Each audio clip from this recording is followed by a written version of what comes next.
ये इंसान काफी अजीब है। जब उसने चलना शुरू किया तो उसकी चाल बहुत अजीब थी, जैसे कोई रोबोट चलना सीख रहा हो। वो अजीब तरीके से हिलडुल रहा था। जब वो लोगों के बीच पहुंचा और सड़क पार करने लगा तो एक कार ने उसे जोर से टक्कर मार दी। कार एक लड़की चला रही थी।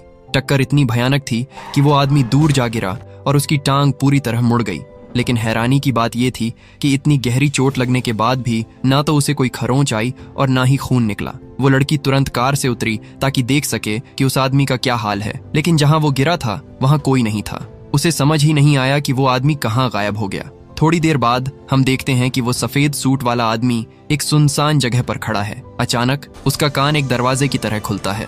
वहां से एक बहुत छोटा सा इंसान सेफ्टी रोप्स के सहारे नीचे उतरता है और सीधा उस आदमी की टांग के पास जाता है। वहां टांग में भी एक छोटा सा दरवाजा खुलता है जिसके अंदर बहुत सारे तार दिखाई देते हैं। वो छोटा इंसान उन तारों को ठीक करने लगता है। यहाँ हमें पता चलता है कि ये कोई इंसान नहीं बल्कि एक हाईटेक रोबोट है और उसके कान का जो रास्ता था वो सीधा उसके दिमाग तक जाता है। उस रोबोट के सिर के अंदर बहुत सारे छोटे छोटे लोग रहते हैं जो उस रोबोट की हर मूव, हर हरकत और उसके दिमाग को कंट्रोल कर रहे हैं।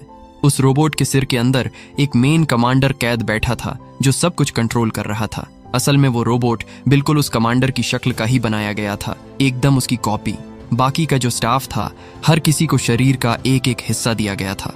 कोई हाथ संभाल रहा था तो कोई पैर। ये पूरा स्टाफ एलियंस का था जो धरती के नहीं थे। उसी वक्त कमांडर के पास रिपोर्ट आती है कि रोबोट के हाथ पैर अब जवाब दे रहे हैं और उसकी एनर्जी सिर्फ 48 घंटे तक ही साथ देगी, उसके बाद सब ठप हो जाएगा। कमांडर तुरंत अपने खास एडवाइजर्स नंबर 2 और नंबर 3 की मीटिंग बुलाता है और कहता है, हमें जल्द से जल्द अपनी वो एनर्जी बॉल ढूंढनी होगी जो 3 महीने पहले धरती पर गिरी थी। ये बॉल उनके लिए बहुत जरूरी थी क्योंकि इसकी मदद से वो धरती के सारे समुद्रों और महासागरों का पानी सोख सकते थे। उन्हें पानी में मौजूद नमक और मिनरल्स चाहिए थे ताकि वो अपने खत्म होते हुए प्लेनेट के लिए एनर्जी बना सकें। उनका प्लेनेट तबाही के कगार पर था और ये बॉल ही उनकी आखिरी उम्मीद थी। एडवाइजर्स ने कहा कि इतनी सारी भीड़ में उस बॉल को ढूंढना बहुत मुश्किल है क्योंकि रोबोट को इंसानों की तरह बिहेव करना नहीं आता। उन्होंने थोड़ा वक्त मांगा ताकि वो गूगल जैसे इंसानी सोर्सेज से ये सीख सकें कि इंसान कैसे उठते बैठते और बात करते हैं ताकि उनका काम आसान हो जाए। अब चलिए शुरू से समझते हैं सब कुछ। फिल्म की शुरुआत होती है स्पेस अंतरिक्ष से,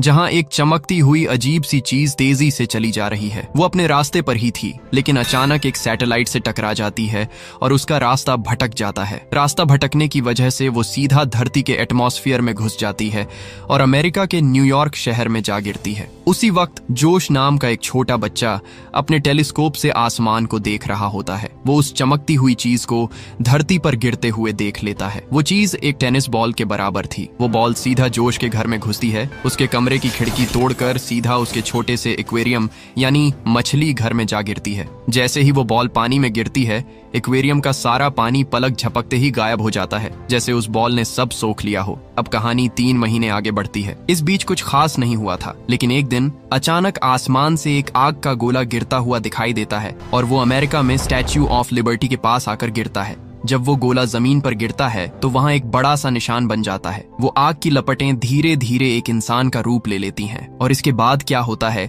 ये हम पहले ही देख चुके हैं कि कैसे उसका एक्सीडेंट होता है। दूसरी तरफ न्यूयॉर्क की पुलिस ने भी अपनी इन्वेस्टिगेशन शुरू कर दी थी। स्टैच्यू ऑफ लिबर्टी के पास जो आग का गोला गिरा था उसकी जांच के लिए एक ऑफिसर और उसके असिस्टेंट को भेजा गया। जब उन्होंने उस गड्ढे की जांच की तो उन्हें मिट्टी में रोबोट के चेहरे का निशान प्रिंट मिला। उन्होंने उसका एक स्केच तैयार किया और उस अजीब आदमी की तलाश शुरू कर दी। अब आते हैं रोबोट पर, जो एक सुनसान गली में खड़ा था ताकि स्टाफ उसे ठीक कर सके। किस्मत देखो, वही गली जोश नाम के उस बच्चे के घर के पास थी। जोश की माँ गीना ने खिड़की से उस रोबोट को खड़ा देखा और नीचे दौड़ी ताकि उससे माफी मांग सके क्योंकि उसने ही कार से उसे टक्कर मारी थी। जैसे ही गीना ने उससे बात करनी शुरू की, रोबोट के अंदर बैठा पूरा स्टाफ घबरा गया क्योंकि ये उनका पहला ह्यूमन कांटेक्ट था। एडवाइजर नंबर 3 ने तुरंत गूगल पर सर्च किया और रोबोट के लिए एक नाम चुना जो था डेव। गीना ने डेव को घर के अंदर बुलाया ताकि वो उसकी खातिरदारी कर सके। डेव राजी हो गया और घर के अंदर चला गया। जैसे ही वो अंदर पहुंचे,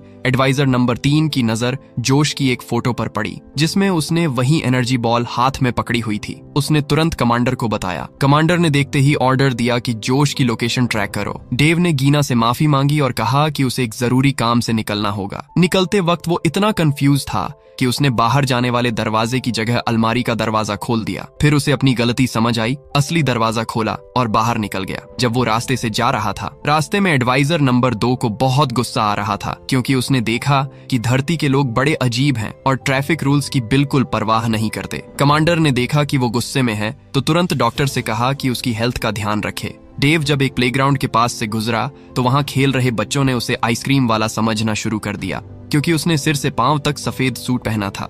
डेव को समझ आ गया कि ये कपड़े बदलने पड़ेंगे वरना लोग उसे ही देखते रहेंगे। वो एक कपड़ों की दुकान में गया। उसके पास पैसे तो नहीं थे लेकिन उसके पास एक मस्त जुगाड़ था। उसने काउंटर पर रखे असली पैसों को स्कैन किया और उनका क्लोन यानी डुप्लीकेट कॉपी निकाल लिया। उन नकली पैसों से उसने नए कपड़े खरीदे और दुकान से बाहर आ गया। फिर डेव सीधा उस स्कूल पहुंचा जहां जोश पढ़ता था। जैसे ही उसने स्कूल में कदम रखा, वहां का प्रिंसिपल उसे सब्स्टिट्यूट टीचर समझ बैठा जिसका वो इंतजार कर रहा था। डेव को बिना कुछ बोले सीधा क्लास में भेज दिया गया। किस्मत देखो, वो वही क्लास थी जिसमें जोश बैठा था। डेव ने बोर्ड पर अपने प्लेनेट की ऐसी कॉम्प्लेक्स चीजें लिखनी शुरू कर दी कि बेचारे बच्चों के दिमाग का दही हो गया। उन्हें कुछ समझ नहीं आया। स्कूल के बाद डेव ने जोश से अकेले में बात की और उस एनर्जी बॉल के बारे में पूछा। जोश ने बताया वो बॉल एक बुली लड़के रिच ने मुझसे छीन ली है, लेकिन वो कल उसे मेले में लेकर आएगा। एलियन स्टाफ ने तुरंत प्लान बनाया कि वो कल वहां जाकर अपनी बॉल वापस लेंगे। जोश को डेव बहुत कूल लगा तो वो उसे अपने घर ले गया। दोनों ने मिलकर प्ले स्टेशन पर गेम खेला। डेव के अंदर बैठा स्टाफ इतना फास्ट था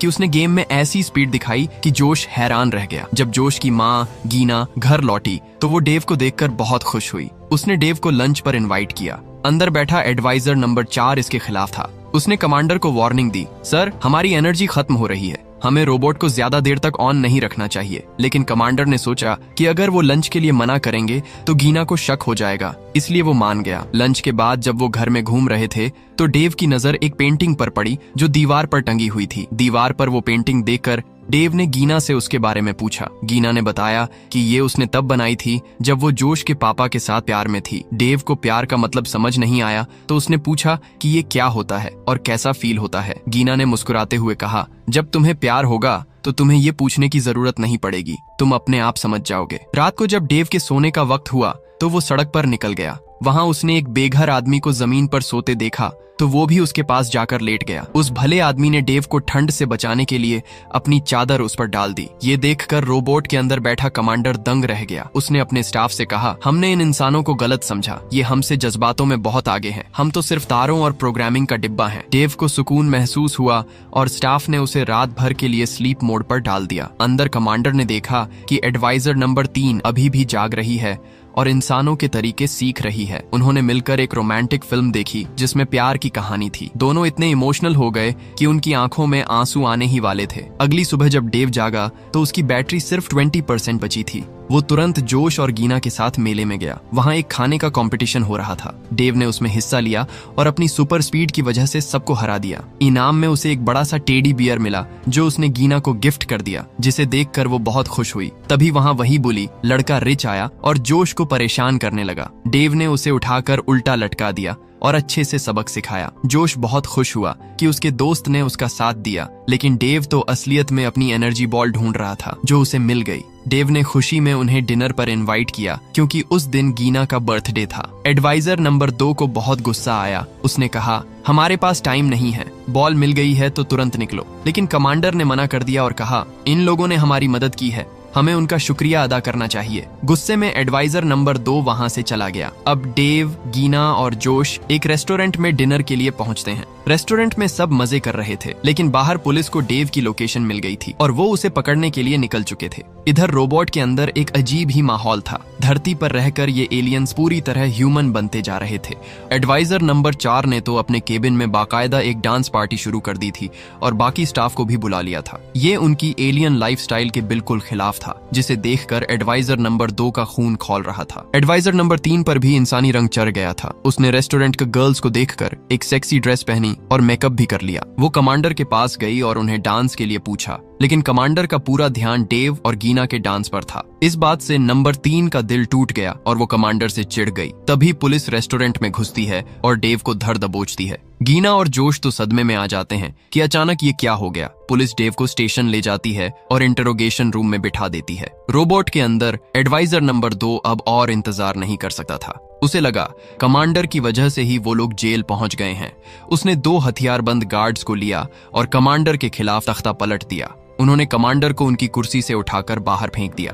नंबर 2 ने सबसे कहा, मैं ये सब अपने प्लेनेट को बचाने के लिए कर रहा हूँ। पुराना कमांडर सिर्फ हमारा वक्त बर्बाद कर रहा था। हैरानी की बात यह थी कि नंबर 3 ने भी नंबर 2 का साथ दिया, लेकिन एक प्रॉब्लम हो गई। ये सारी बातें डेव के एक्सटर्नल स्पीकर्स के जरिए बाहर सुनाई दे रही थीं। रूम में बैठे दोनों ऑफिसर्स ने ये सब सुन लिया और उन्हें समझ आ गया कि ये आदमी नहीं बल्कि एक एलियन रोबोट है जिसके सिर के अंदर पूरी फौज बैठी है। अब कमांड नंबर 2 के हाथ में थी। उसने सख्ती से आर्डर दिया, अब कोई भी इंसानों की तरह बिहेव नहीं करेगा। उसने तुरंत डेव की उंगली से एक खतरनाक लेजर निकाली, दीवार में छेद किया और वहां से भागने लगा। पुलिस ने गोलियां चलाईं, लेकिन डेव का शरीर इतने मजबूत मेटल का बना था कि गोलियों का उस पर कोई असर नहीं हुआ। ये सब पागलपन देखकर स्टाफ मेंबर नंबर 17 डर गया। वो डेव के कान से बाहर कूद गया, लेकिन छोटा होने की वजह से वो सीधा एक ऑफिसर के कॉफी कप में जा गिरा। नया कमांडर नंबर 2 गीना पर बहुत गुस्सा होता है, क्योंकि उसे लगता है कि उसकी वजह से ही रोबोट का ये हाल हुआ है। वो गीना के सामने खड़ा होकर उसे बहुत भला बुरा कहता है, यहाँ तक कि उसकी पेंटिंग की भी बेइज्जती करता है। ये सब देखकर नंबर 3 को बहुत बुरा लगता है। वो चोरी छुपे पुराने कमांडर को छुड़ाने जाती है,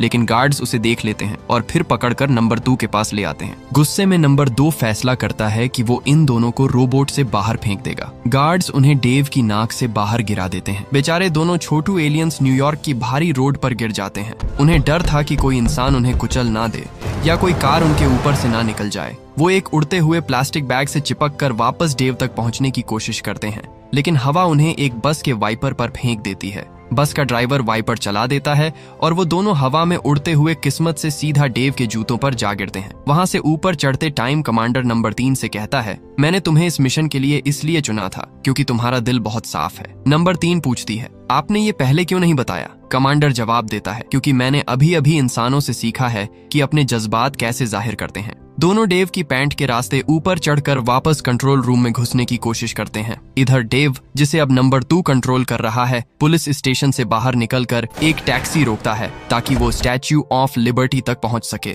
वो अपनी बची खुची एनर्जी बचाने के लिए पैदल नहीं चलता।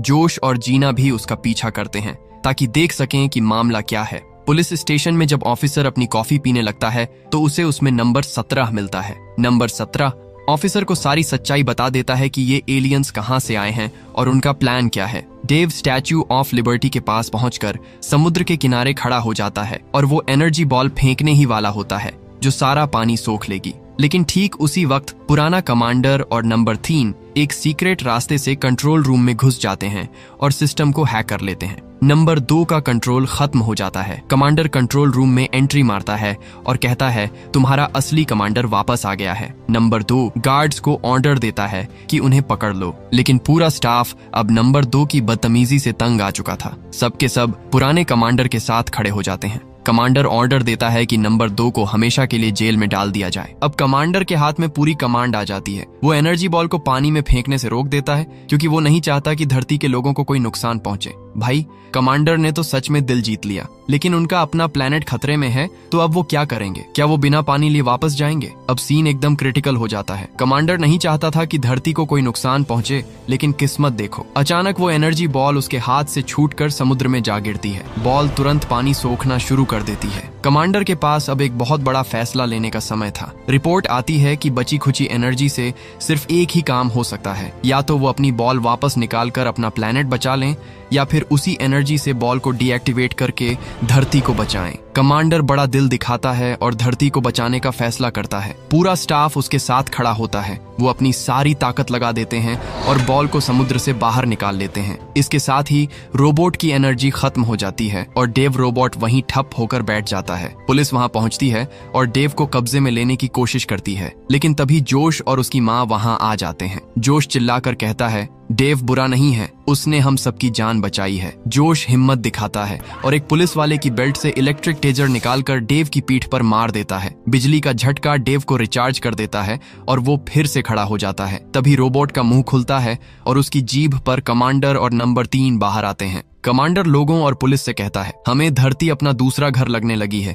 यहाँ के लोग बहुत अच्छे हैं। हम अपना प्लेनेट बचाने के लिए कोई और रास्ता ढूंढ लेंगे। पुलिस उनका मजाक नहीं उड़ाती, बल्कि इज्जत से उनके स्टाफ मेंबर नंबर 17 को वापस उन्हें सौंप देती है। लोगों को बाय बाय कहकर वो उड़ने ही वाले होते हैं कि अचानक एयर फोर्स की टीम आती है और डेव पर एक बड़ा जाल फेंक देती है। डेव जमीन पर गिर जाता है, लेकिन कमांडर तुरंत इमरजेंसी एस्केप प्लान शुरू कर देता है। डेव का जूता असल में एक छोटा स्पेसशिप होता है। सारा स्टाफ उस जूते में बैठकर स्पेस की तरफ निकल जाता है। डेव का खाली शरीर जमीन पर रह जाता है, जिसमें बदमाश नंबर 2 अभी भी कैद होता है। स्पेस में पहुंचते ही कमांडर नंबर 3 से अपने प्यार का इजहार करता है और उसे शादी के लिए प्रपोज करता है। नंबर 3 तुरंत हाँ कर देती है। इसी प्यारी सी एंडिंग के साथ फिल्म खत्म होती है। अगर मजा आया हो तो वीडियो को हाइप जरूर कर लेना और कमेंट में जरूर बताना 10 स्टार्स में से आप इसे कितना दोगे।